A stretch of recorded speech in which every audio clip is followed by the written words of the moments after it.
Sophie, thank you so much for joining us on the Hut Healing podcast. It's a real pleasure to have you here today, and I'm incredibly excited for the conversation that we're going to have. Thank you so much for inviting me on. Will you start by talking about the Saviour complex? How can caregivers recognise it in themselves, and what are some of the steps they can take to setting themselves a healthier mindset? Sure. So, Saviour complex, also known as white knight syndrome, is, I think, a lot more common. It's not sort of that widely spoken about, but I know that I lived with it for many years. And its key features, I suppose, are that you are someone that's drawn to people who are in distress or stressful situations, and you feel like you can come in and fix it and rescue somebody else. It may be that your self-worth is tied to playing that role, to being able to save somebody. And then what can happen is that over time you might grow resentful if you are not kind of being appreciated, or the actions aren't reciprocated, or actually you can feel resentful or like frustrated if your advice isn't kind of heeded and that person doesn't change in the way that you think that they should. But I suppose the overarching characteristic is that you neglect your own well-being and your own needs, always in favour of somebody else. So that's kind of what Saviour complex is. How to get over it. I think the first thing is always recognising something, so becoming aware of it, and thinking, well, what is it that I might be avoiding looking at in myself? Because what happens very often is that you fall into these kind of like codependent relationships where one of you is the fixer, the saviour, and the other one is the one that needs to be fixed. And that's obviously not healthy, because in a healthy relationship that might be interchangeable, right? Sometimes I really need support and help, sometimes you do. But if you're getting fixed in a certain role, then you're ultimately doing a disservice to yourself and also to your loved one or to the other person. You're not enabling them to find solutions and problem solve for themselves. And you're often, it definitely was in my case, and I think in a lot of my clients' cases, you're avoiding looking at your own material. So you're projecting out your own stuff onto somebody else, and they're the one that needs fixing. So it's about being honest with yourself, noticing if you're getting stuck in a certain role, and how that's doing a disservice to you. And I think ultimately it comes down to recognizing one's own frailty, and often that's facilitated in therapy, actually, through like reconnecting with one's wounded kind of inner child and recognizing, oh my gosh, I've still got this part within me.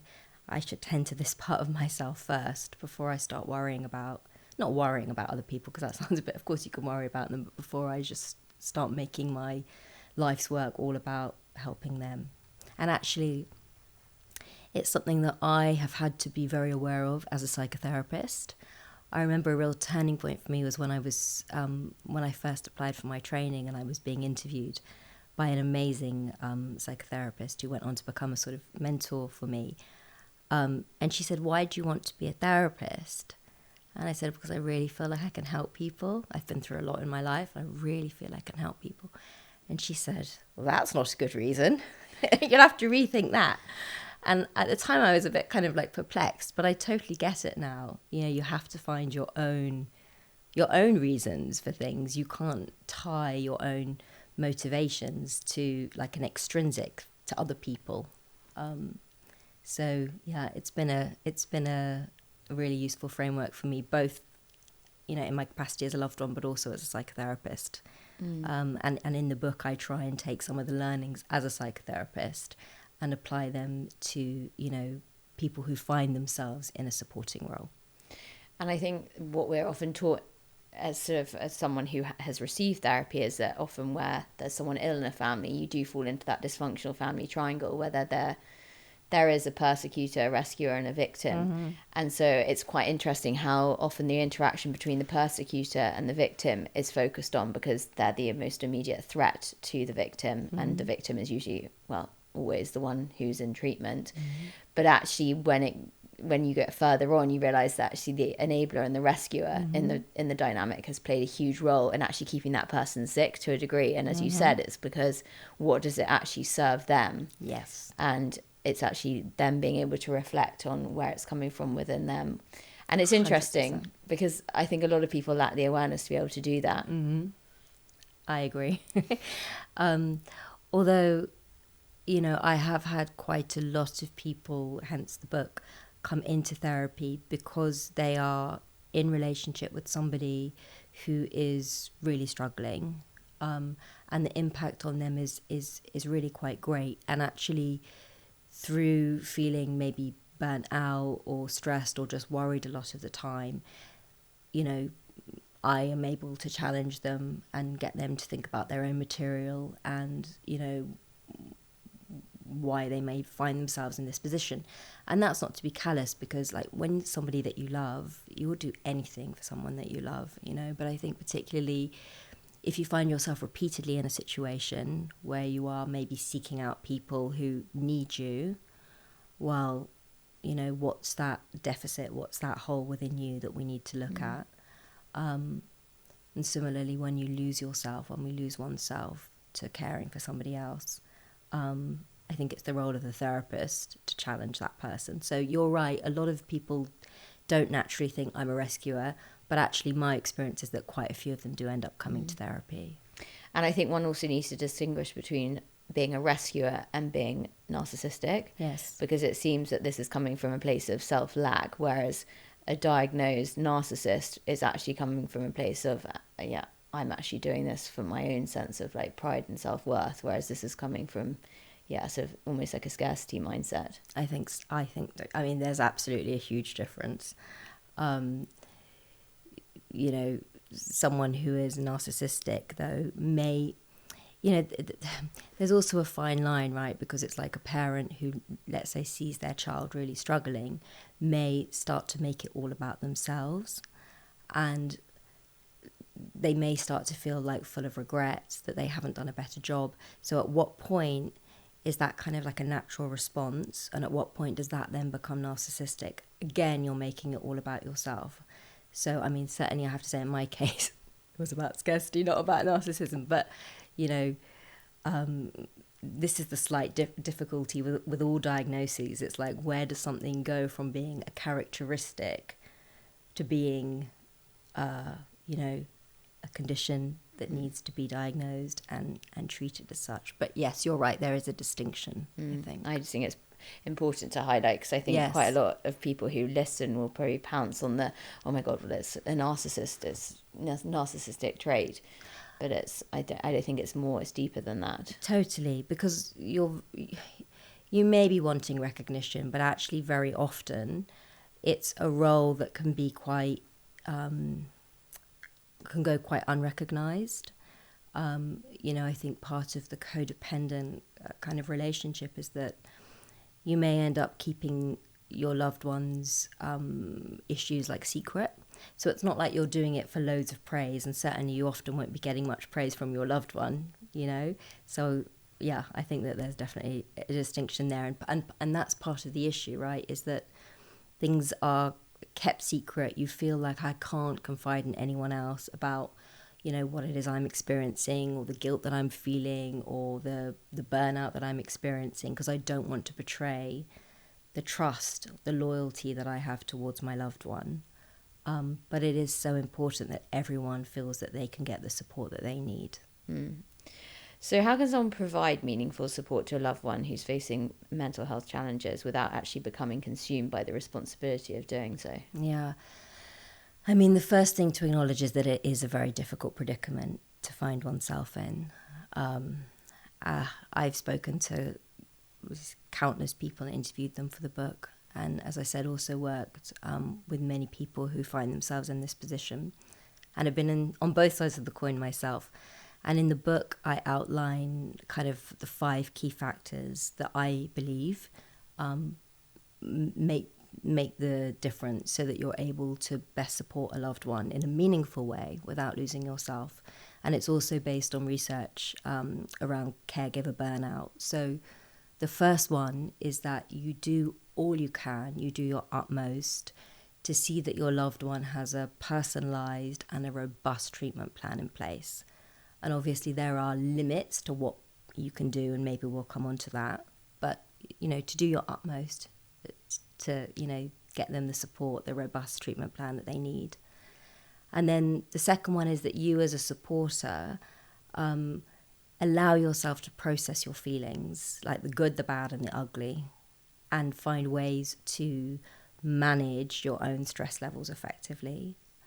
The third is that you actively seek support for yourself. So that's kind of what I just touched on, that you find, whether that's a community network, a friend that you can talk to, an acquaintance, someone that you don't know really well that kind of feels a bit safer, they're outside of your immediate circle, but getting support for yourself.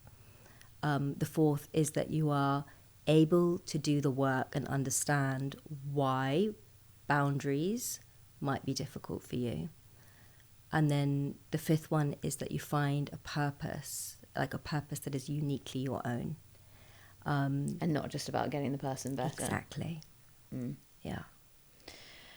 For caregivers who have loved ones who are resistant to seeking professional help, which I think is something that is a common occurrence and can be unbelievably frustrating for them, what advice do you give them? What can they do? Because they can't drag someone to treatment. It's just never going to work. No, you really can't. And it frustrating's the word, excruciating. The first thing I think is to try and understand where that other person is coming from.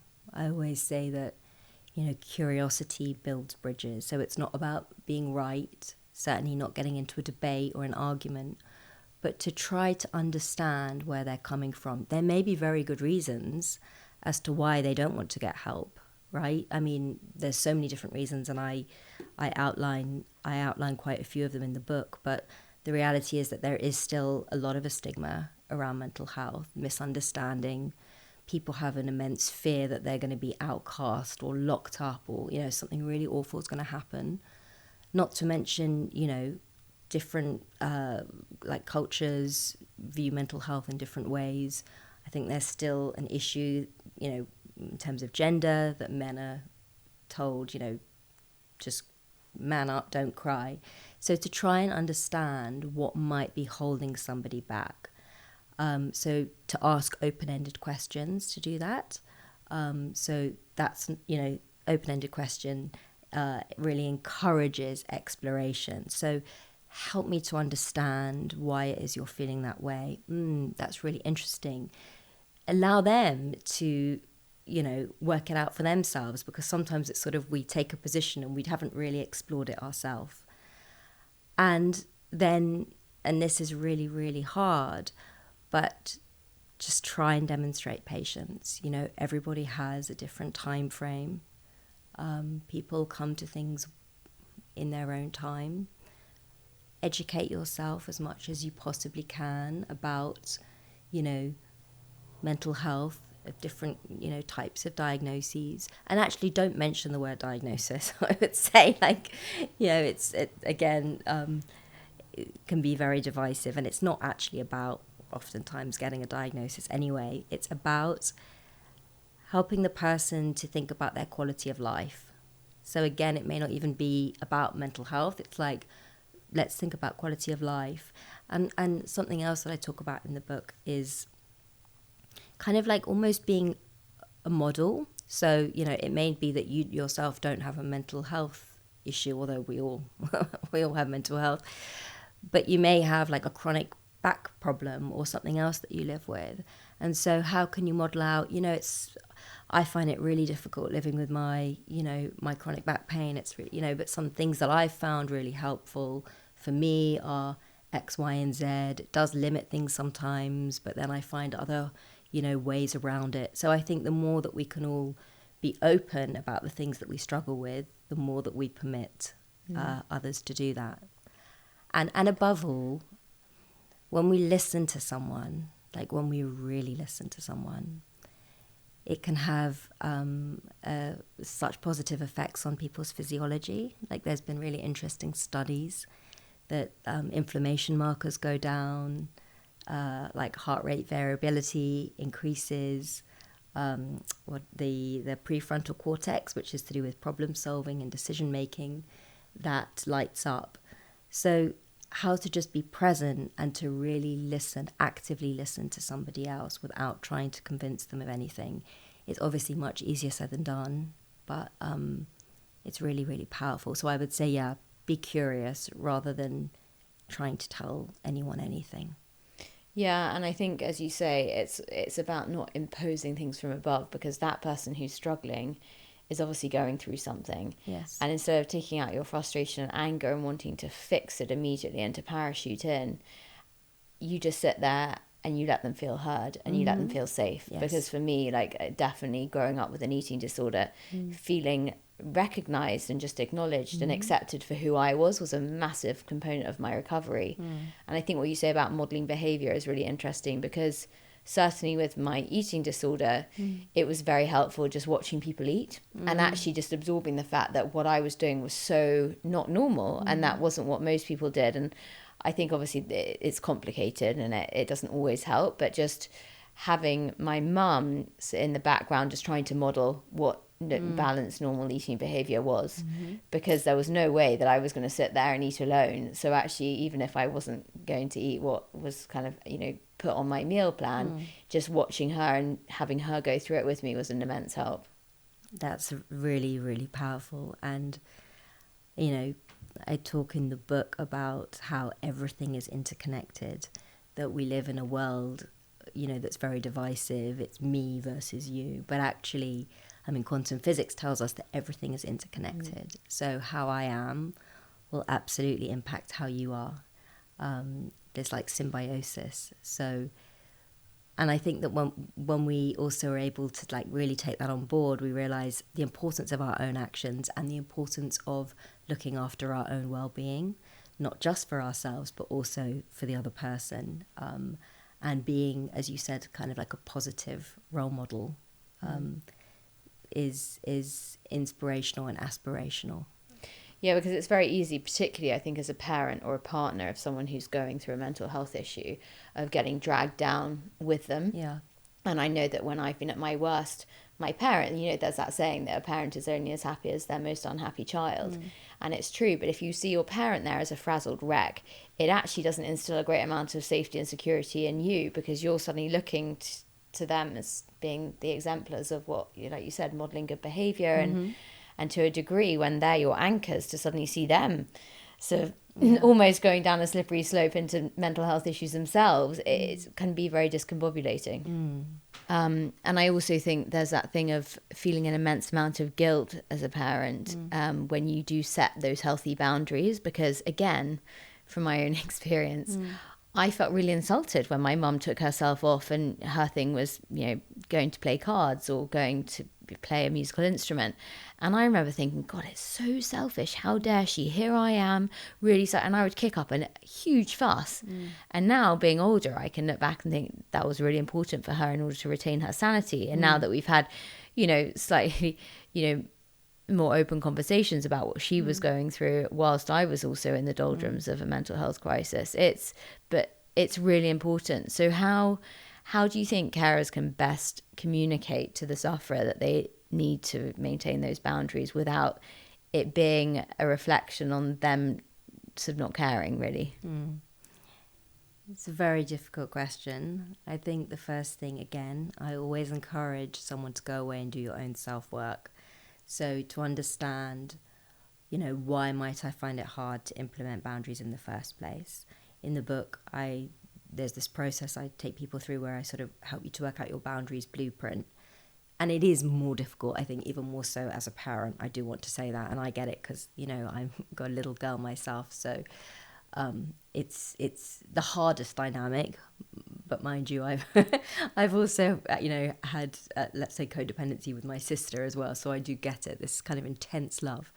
But to go away and to try and do the work on what is it that I find so difficult about implementing boundaries or taking time for myself, very often it's that, you know, growing up, my boundaries weren't respected. Maybe I had the feeling that I was never as important as my sibling or as my mother or whoever it is. And to try and undo that, you know, that blueprint. I think CBT actually can be very useful. I think it has its limits, but I think it's very useful when we start to think about like cognitive distortions, black and white thinking. You know, if I go and play my cards, I am a bad mother. No, if I go and play my cards, it's going to refuel me and give me something really enjoyable to do for an hour so that I then have energy again to go and, you know, spend time and be with my loved one. So I think firstly to do that self-work. I personally recommend not going into huge amount of detail about the rationale behind a boundary, but just to state a boundary. So to say, you know, mum's got to go and play cards now, her friends are coming over, or I promised, you know, I've got a big match today, I'm really excited about it, so I'm not going to be available for the next hour. I'll see you again then, rather than getting into sort of an emotional, because then I think that the person can start to think it's like more weighty or it's more a reflection of them, as opposed to just, no, it's very, very simple. This is my boundary, and this is something I need to do for myself. It doesn't even have to necessarily be said that it's something I have to do for myself, but I don't think that's a wrong thing to say. But yeah, stick to just simply stating the boundary. Introduce one boundary at a time. I think it's a lot if, you know, you've been one way and then suddenly within the course of a day or a week, it's like a million new boundaries are put in place. That can be very disorientating for somebody. And also just reassure them that you love them, you know. And, you know, I talk about unconditional positive regard in the book. So that is when you see somebody for who they are, at their essence, despite their behavior. So, you know, even if someone is acting in ways that you don't approve of, that you don't like, to be able to say to them, I love you in spite of whatever's going on right now, you know, this is just a moment in time. I'm here for you. I love you. I'm going next door. You know, just to really be able to tell someone that you see them for who they are, and to be able to also reflect back the qualities that you see in somebody, like very specific qualities. Like I can see in you that you have a really curious mind, that you're really, you know, I don't have to be careful. We've just met. I don't want to don't worry. You go for it, Sophie. You go for it. But I can see how much you want for yourself, actually, and how much you are striving, and that, you know, that sometimes that might be a rod that you can beat yourself with, but you have immense capability, you know. Really, I see that in you, to really be able to say that to somebody, and then saying, I love you, darling, but I'm going now, I think, you know, is an important thing. Particularly actually for parents and for mothers to know. Gosh, I feel very emotional suddenly, so I said that to you. But, you know, there's a model called the good enough parent, the good enough mother. I don't know if you're familiar with it, but Donald Winnicott, who was a child psychiatrist and an adult one, back, you know, in the sort of 60s, 70s and 80s, he observed infants and their parents, their mothers in particular. And he saw that actually a child needs to experience disappointment. A child needs to experience not getting their own way, a feeling of frustration, a feeling even of failure sometimes, in order to grow, in order to, you know, become resilient and robust in the world. Because I think very often parents, maybe myself included with my little one, have this sort of like desire, this tendency to protect your child at any cost. But again, it does a massive disservice to them. You know, you have to know that the world is tough, you know, and that you can't mollycoddle your children so much. So I think, you know, encouraging people to use this model, not just if you're a parent. I use it in therapy as well. It's good enough. You know what? Today was a bit of a crap session, but last week was a bloody transformative, amazing session. you're a good enough therapist. Yeah. I hope I'm more than good enough. But, that's so important. I know, I think mediocrity and just being normal is something that, particularly when you struggle with a mental health issue, your mind goes from 0 to 100 or 100 to 0. And if it's not excellent and absolutely euphoric, it's awful and it's a disaster. And as you say, it's actually sitting in that middle ground and just being like, it's good enough. And I think what you say about recognizing the essence of someone who's going through a mental health issue is so crucial, because you do, when you're in the thick of it, you lose sight of who you are. And you think everyone just really personifies you as the illness. I am an anorexic. I am an alcoholic. This is my issue with the 12 steps, is that you then start to identify as the illness. And actually the illness it's one aspect. Yeah, it's one aspect of you. And I think often it's very easy when you're so close to someone who's going through a mental health issue to start just meshing the two, and you lose sight of who they are as a person. And your behavior can be abhorrent as an addict or as someone with an eating. You become deceitful, you lie, all sorts of behaviors to serve this thing that's going on in your head. And actually, as a caregiver, it's so important to be able to recognize that this is nothing personal. They're not doing it intentionally to aggravate you. They're in the throes of some horrendous illness. And actually, I think for parents, especially men, I think, who find it very hard with anorexia especially. I've spoken to quite a few fathers who have got daughters who are anorexic.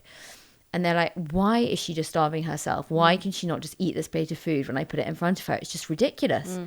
And who would put themselves through those levels of pain if it wasn't coming from a really deep place of self-hatred? So I think, like you say, as a caregiver, it's so important to focus on that essence and to keep reminding that person that I love you and this is not about you, but we're battling this illness and we're going to do it together. But, I have to stay sane in the process.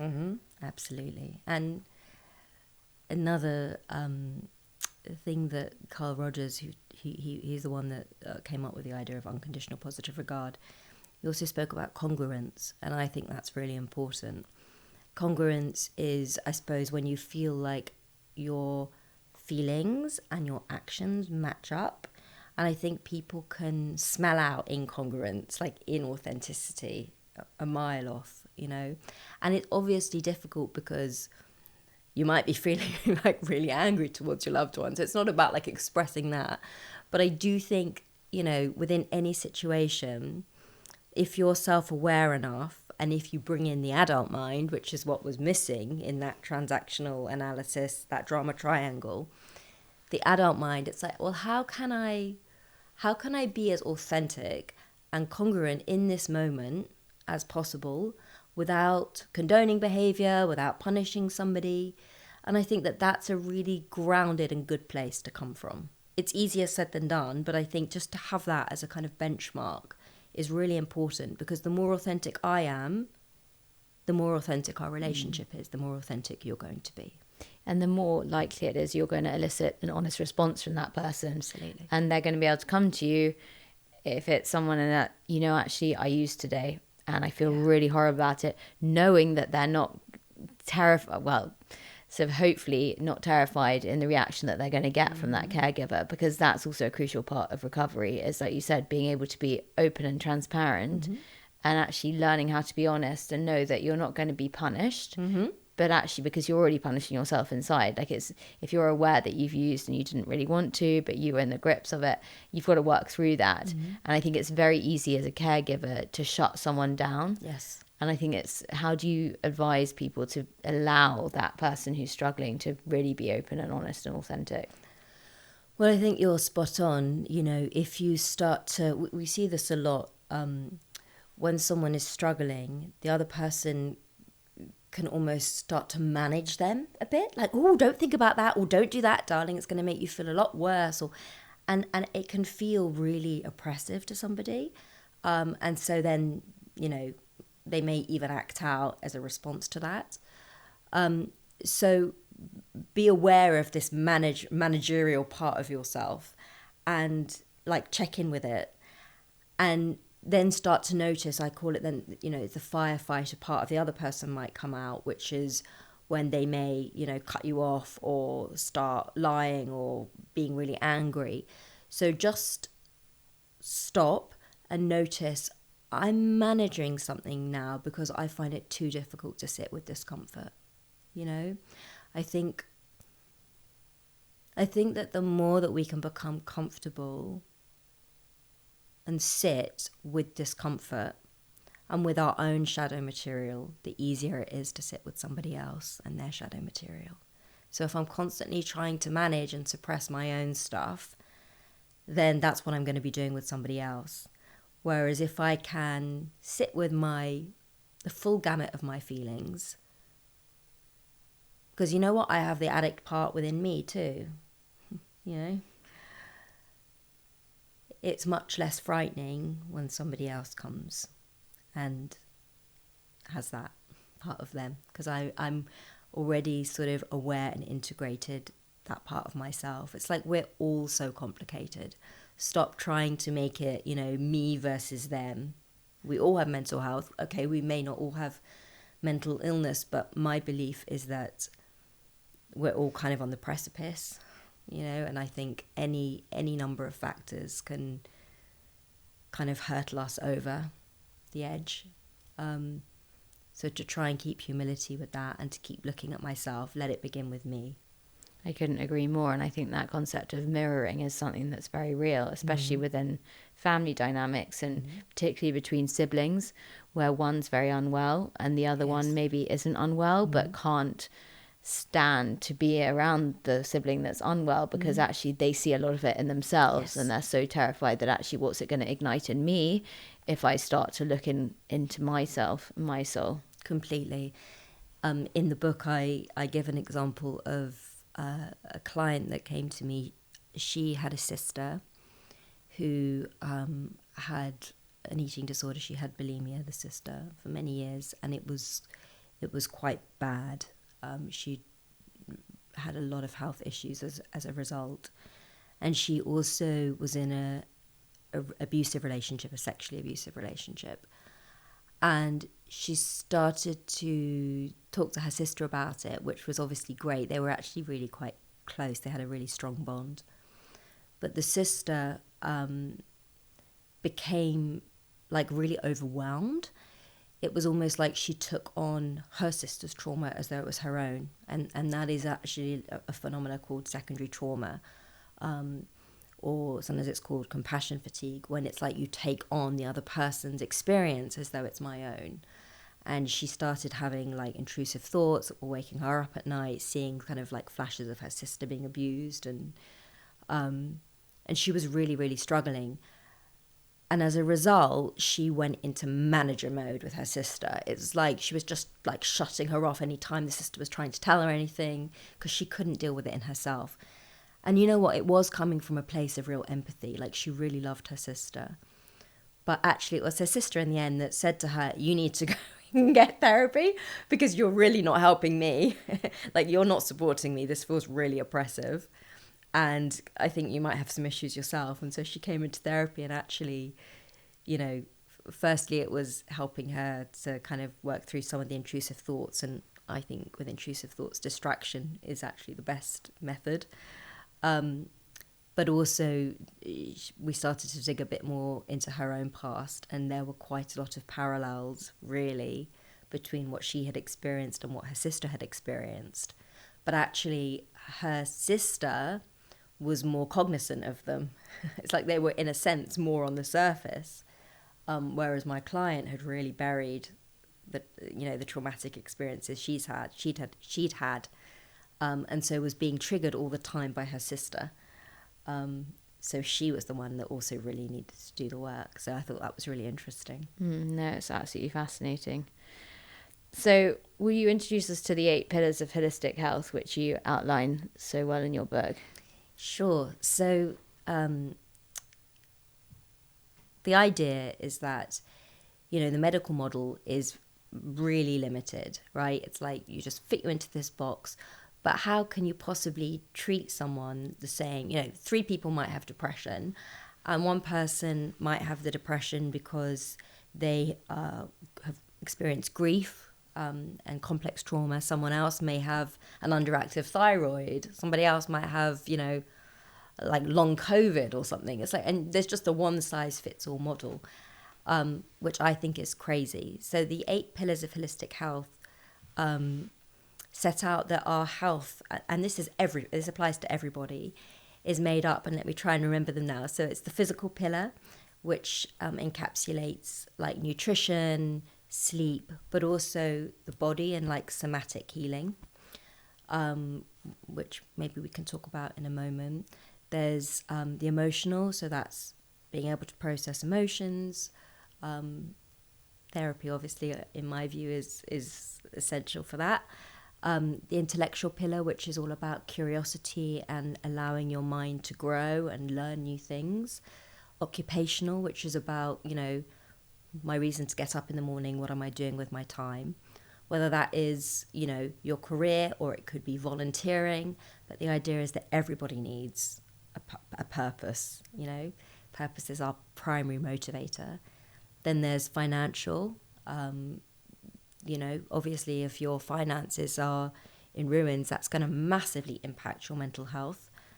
Environmental, if you don't feel like you have a home where you feel safe and that you like, that's going to massively impact your mental health.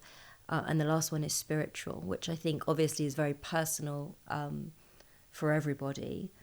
But, we know actually that when people do have some form of a spiritual practice or belief, it does really help them when it comes to recovery and getting over addiction. So it's not that these 8 should be in perfect balance, but very often what I'm proposing is that mental health issues are symptoms of a system that's out of balance. So it's not enough to just go down the psychiatric route and get medication. I'm not against that at all. Sometimes it's an essential component.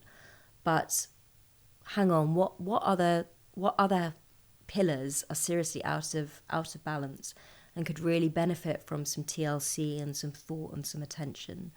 And I think that we should do that, for ourselves, and also really empower our loved ones to do that for themselves as well. And I think that's really hard as a parent, again, as a caregiver, because I think you become, as you say, you're so emotionally enmeshed and attached to this being.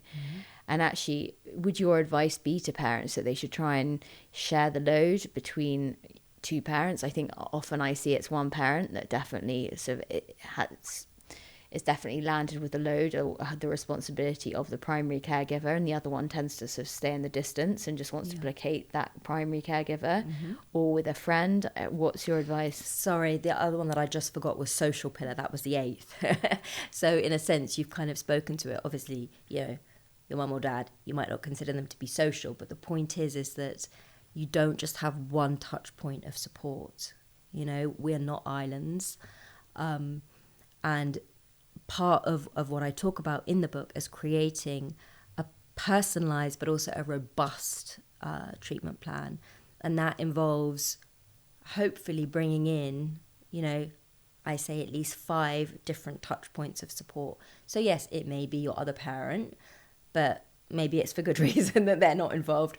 Maybe it's an aunt, who's a bit less emotionally sort of in the weeds, or maybe you go to a group therapy session you love, or you have a really great friend, or whatever it may be. But yeah, it's really, really important that whether you're in the supporting role or you're the one that's being supported, that you seek social engagement. In terms of caregiver burnout, we know that isolation absolutely increases the likelihood of caregiver burnout. So if I'm able to share and offload and hear from other people that they may have not dissimilar experiences, I'm suddenly not alone in this, and I'm far less likely to burn out. But totally that applies for the person who is, quote unquote, struggling with their mental health as well. Yeah, I mean, as do the 8 pillars of holistic health. Absolutely.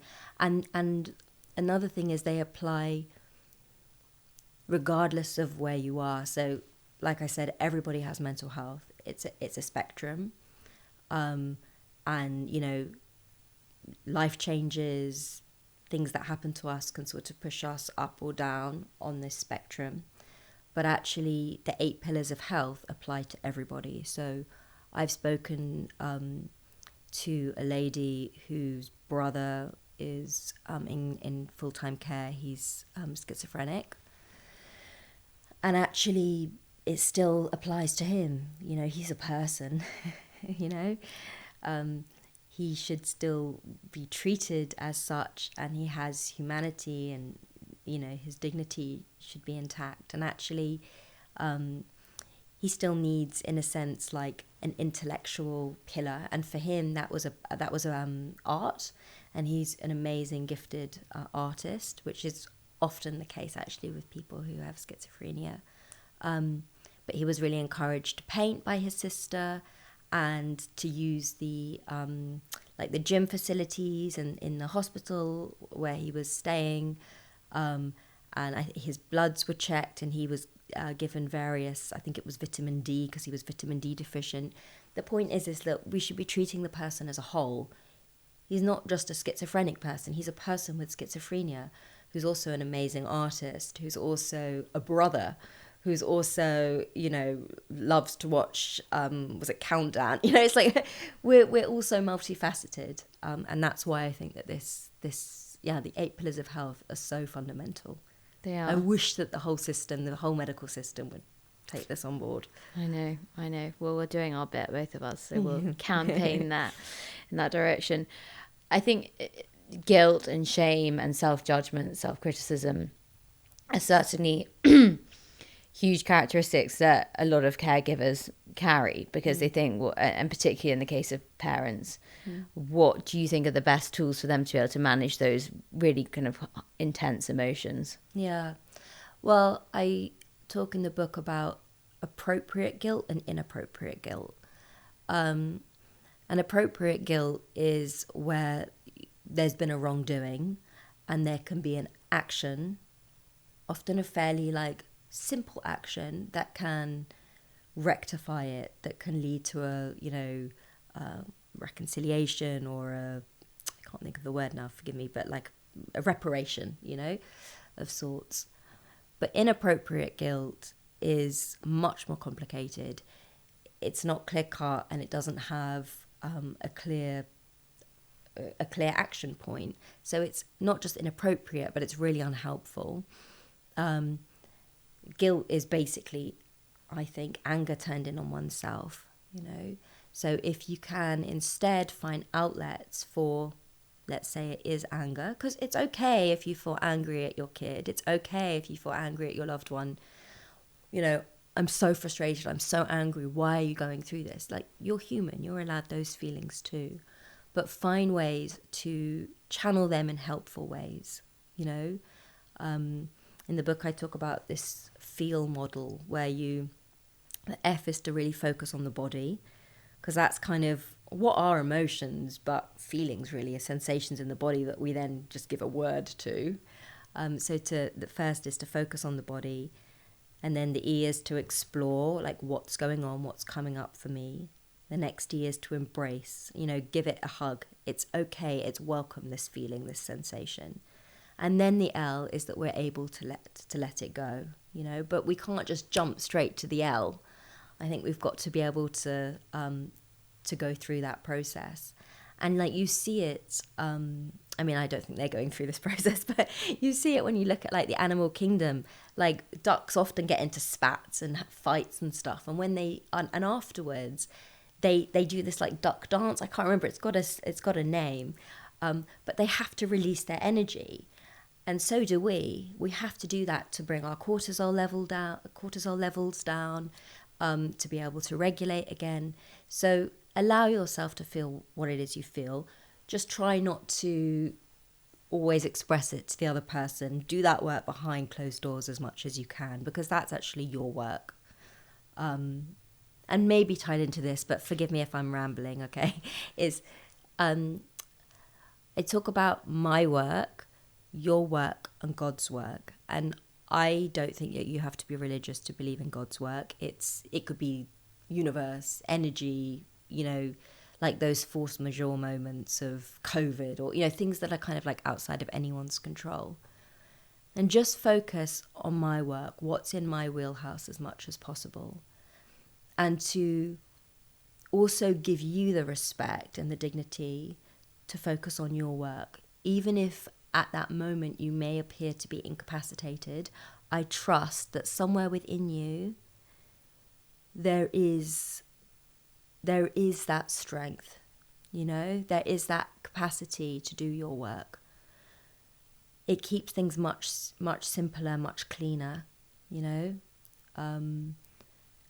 and it then stops me also from feeling shame when I'm not able to help you or control everything. Mm. So, Sophie, I know you've had an experience which you've alluded to as being a caregiver.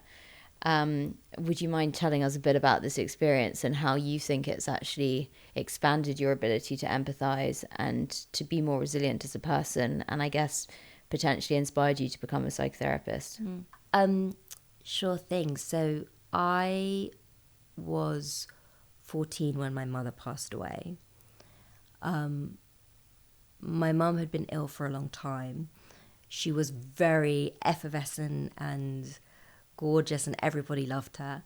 But behind closed doors, she had really severe OCD, obsessive compulsive disorder, which now in reflection, I think was masking another issue to do with regulation. I don't know, ADHD. There was a hyperactivity issue. And it was actually really difficult to live with. From a very young age, I felt this way. My sister, who is my best friend, is also quite a lot older than me. She and my mum would fight a lot about it. She was always trying to sort of get my mum help. My sister had Saviour complex about my mum. And after mum passed away, the Saviour complex really kicked in, and she felt really guilty that she couldn't get my mum on the straight and narrow. And for years, she then experienced a form of OCD, which is called puro. And then she had like obsessional thoughts, intrusive thoughts, sometimes violent thoughts. She felt just awful about my mum and that she couldn't save her. And then she lent on me a lot because we were very, very close. And I then ended up experiencing Saviour complex with my sister. There's this kind of like domino effect. And I found it very hard. And for a long time, I felt that I was the one that was going to unlock her guilt and help her to move on finally. And of course, in the end, she did that for herself. She ended up doing the work for herself. So I had a huge lesson about my own powerlessness, I suppose. But also for a long time, I felt like I was the okay one, like I'm the okay one in the family. But, I went on to have really, really bad anxiety. And I mean, it's something I still manage now, generalized anxiety disorder, panic attacks. And I'm sure that it's very much linked from not feeling safe as a kid and, losing mum when I was so young. So yeah, I've been on both sides of the coin.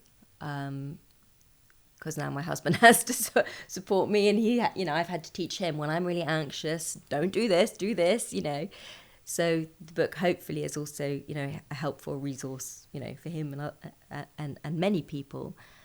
But ultimately, the book wouldn't have existed really without my sister. She really has inspired it. She works at the publishers that have published the book.